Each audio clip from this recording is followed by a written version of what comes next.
Oke, halo semuanya. Kali ini kita bakal bedah sesuatu yang jujur aja deket banget sama kehidupan banyak orang. Kita akan lihat gimana sebuah narasi dibangun untuk menjawab masalah kesehatan kronis yang umum banget, kayak asam urat, kolesterol, sampai diabetes. Nah, kita mulai ya. Coba perhatiin deh. Materi ini tuh pinter banget. Dia nggak langsung jualan atau ngomongin produk, tapi justru ngajak kita buat ngerasain dulu frustrasinya punya penyakit menahun. Ini cara mereka buat nyambung sama kita. Lihat deh cara mulainya. Langsung nanya, capek bolak-balik ke dokter. Pertanyaan ini tuh langsung kena ke hati ya kan? Jadi isunya bukan cuma soal sakitnya, tapi soal betapa capeknya kita ngurusin siklus yang gitu-gitu aja. Bikin kita ngerasa, nah ini gue banget. Terus bahasanya itu loh, bener-bener bahasa sehari-hari. Kaki pegel-pegel kayak abis maraton. Siapa sih yang nggak bisa ngebayangin gimana rasanya itu? Ini cara cerdas buat bikin gejala-gejala medis jadi terasa nyata. Dan ya, menyiksa dalam kehidupan kita sehari-hari. Nah, ini dia puncaknya. Masalahnya diangkat dari sekedar fisik jadi soal kebebasan. Metafora hidup di Sandra ini kuat banget. Ini bukan lagi soal nyeri, tapi soal kita seolah kehilangan kendali atas hidup sendiri. Dalam banget kan? Dan di sini kita bisa lihat dampaknya itu kemana-mana. Ini bukan cuma soal badan yang sakit, tapi jadi ragu mau jalan-jalan sama keluarga, jadi was-was tiap mau makan enak, aktivitas jadi terbatas, semangat gampang drop. Intinya, semua aspek hidup kita kena imbasnya. Oke, setelah kita dibikin ngerasain banget masalahnya, dibikin terhubung sama penderitaannya, barulah ceritanya berbelok. Disinilah mereka mulai ngenalin apa yang mereka sebut sebagai solusi. Dan ini dia solusinya. Tiba-tiba muncul satu nama, Madhu Askodi, diposisikan sebagai jawaban dari semua kegelisahan dan masalah yang udah dibangun dari awal tadi. Oke, pertanyaannya sekarang, apa sih yang bikin solusi ini diklaim beda?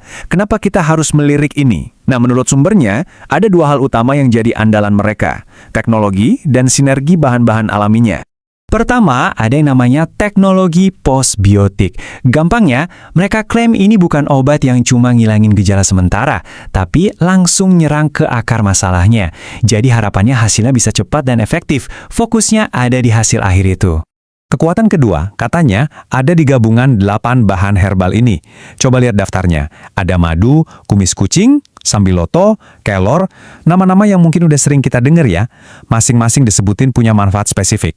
Ini adalah cara buat ngebangun kepercayaan, nunjukin kalau isinya tuh bahan-bahan alami yang jelas gunanya.